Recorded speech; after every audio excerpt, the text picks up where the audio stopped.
Estou recebendo aqui no nosso Economia e Desenvolvimento o advogado notório, né, de alto saber, Fernando Freda. Que tal essa aí, Fernando? Obrigado pela tua presença. Que moral, hein? Que moral, né? É um prazer estar aqui contigo de novo. Pois é verdade. Olha aqui, ó, da mesma forma, nós temos... Eu fico muito feliz porque esse programa aqui está há 23 anos no ar. Ele começou lá atrás, eu cito de vez em quando isso, com o nome de Contraponto. Era eu, a Ieda Crucis, o Minelli e o Pugina. O Mandelli, né? Minelli, não é o Tegra, o Minelli. O Mandelli. O doutor Mandelli, a Ieda Crucis e o Pugina e eu. 4 que faziam um programa chamado de Contraponto lá em 2000.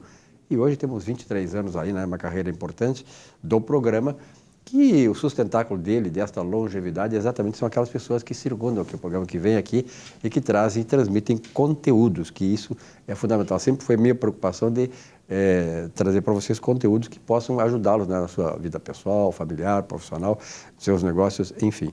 Fernando, vamos falar um pouquinho sobre atividades, já que nós falamos da área profissional, essas chamadas atividades concomitantes. O que são? Então, as atividades concomitantes são nada mais nada menos que tu trabalhar em mais de um lugar ao mesmo tempo, né? Até nós estávamos conversando, né? A gente que te acompanha há muitos anos, né? A gente sabe que muitas vezes, porventura, tu já trabalhou em mais de um lugar ao mesmo tempo, 3 carteiras, né? profissionais. Naquele tempo sobrava emprego. Viu só? Então, muitas vezes tu trabalhava no jornal, na TV, né? Então, acontece muito também com médicos, né? Que o médico trabalha no hospital, trabalha na clínica. Os professores, né? O professor que trabalha em mais de uma escola particular, né? Então, isso é muito comum de ver hoje em dia, né? Também pela crise, né? Às vezes tu tem que ter uma renda extra para sobreviver, né? A gente tem muitos casos de hoje que o profissional também tá tendo como segunda atividade Uber, né? De motorista de aplicativo. Então, a atividade concomitante ela é muito comum. E o que acontecia anteriormente na Previdência? O cálculo dessas atividades concomitantes ele era muito injusto para o segurado. Então, ali, a partir da Lei 9876 de 99, ele dividia as suas atividades em 2 categorias, a primária e a secundária. Essa primária era vertida as contribuições normais, né? E esse cálculo ele era integral, né? Já essa atividade secundária, em que pese tu contribuir normalmente para a Previdência Social, ela tinha um cálculo muito prejudicial. Eu vou dar um exemplo assim para vocês tentarem imaginar o quão prejudicial ele era. Ele, por exemplo, se tu trabalhasse 10 anos numa atividade secundária contribuindo sobre R$1.000, então tu sendo homem, tu teria que fazer esses 10 dividido por 35 e ainda aplicar o fator previdenciário. Então, um exemplo assim para ficar mais claro, um trabalhador homem com o fator previdenciário de 0,85, por exemplo, esses R$1.000 na aposentadoria dele somaria em torno de R$65. Então, era muito injusto, né? Então, nós, advogados previdenciaristas, começamos com uma tese de revisar essas atividades concomitantes, somando-se, né, limitadas ao teto da Previdência Social. E nós fomos ganhando procedência nas nossas demandas, né? E, ao fim e ao cabo, o próprio poder público, né, a União, fez uma lei agora em 2019, a 13.846, que estabeleceu que sim, soma-se os salários de contribuição para fins de apuração de cálculo do benefício.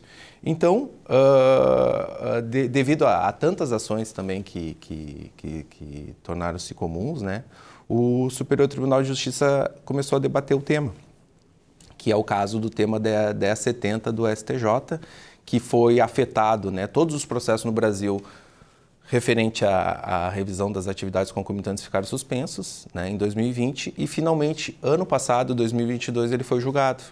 E o Superior Tribunal de Justiça decidiu que sim, as atividades concomitantes são somadas, limitadas ao teto da Previdência, são somadas a partir de 29 de novembro de 99, a partir da vigência da Lei 9876 de 99, e a partir disso, o que sucedeu?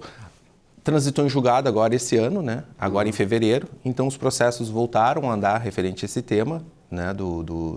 da revisão, E agora os processos vão começar a andar, né? Para se ter para findar esses processos.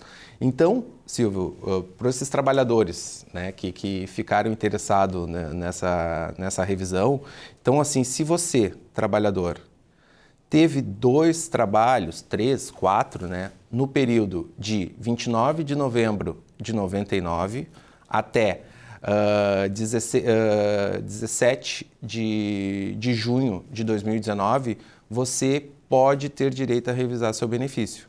Evidentemente que você, claro, tem que ter trabalhado em mais de um lugar, né? E uma dessas atividades não pode superar o teto. O teto hoje da Previdência Social é 7.549 com alguns centavos. Então, uma das atividades, se tu tiver uma atividade que já contribui sobre o teto, evidentemente tu não vai ter direito a essa revisão. Agora, se tu tiver 2 atividades que não extrapolam o teto, se somadas 2 ali dão R$7.000, sim, você pode ter direito a essa revisão.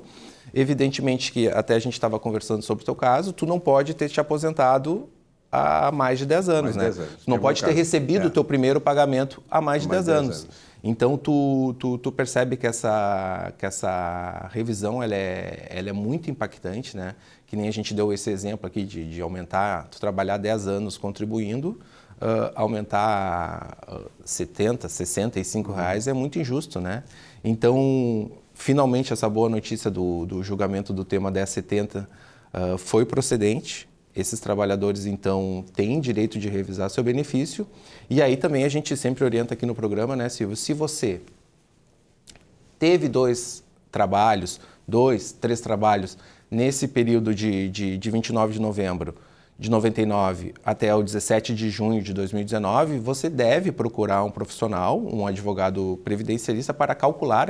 É um cálculo muito complexo, né, Silvio? Tu também tem bastante sabedoria nessa área, então tem que procurar um advogado especialista para calcular, para ver se você tem direito a essa revisão. E eu já adianto, assim, tem casos muito impactantes, assim, de quase que ser o dobro, né, do benefício. E aí também, claro, evidentemente que essa ação você pode buscar os últimos 5 anos, né? Perfeito. Então, tu ainda tem direito dos atrasados e ainda vai aumentar seu benefício, que nada mais justo, né? Porque, assim, a gente recolhia, né? A gente recolhe a integralidade. Claro. Tu recolhe como...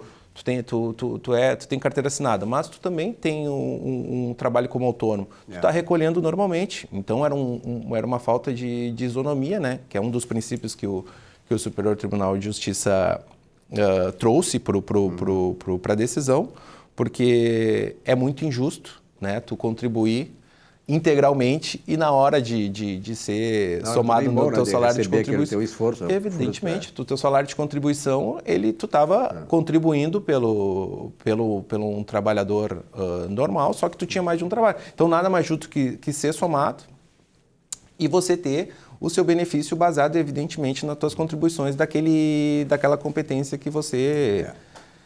trabalhou, né? Na verdade, é essa busca da justiça previdenciária. Agora, o importante é o seguinte, você que está nesse caso, que trabalha concomitante, que está vendo aí a explanação do Dr. Fernando Freda, isso é importante porque tem 2 caminhos. Ou você vai entrar e vai ter direito a um aumento, mas você pode perder. Então, para saber se você tem vantagem ou não, é importante, e ele frisou muito bem isso, aí ter a assessoria, a consultoria de alguém que entenda, né? Saiba os caminhos, que isso é uma coisa muito complexa, tem muita lei para cá, regra para cá, e que pode ou te apontar para um caminho, o bom, ou então fazer com que você até perca, né, naquilo que você já recebe da Previdência. Fernando, obrigado pelos teus esclarecimentos aqui, acho que foram muito oportunos, e impactantes para aquelas pessoas que estão nessa situação. Muito obrigado, meu amigo, até a próxima. Tá bom. Um rápido intervalo e já voltamos aqui com o nosso Economia e Desenvolvimento. Até já.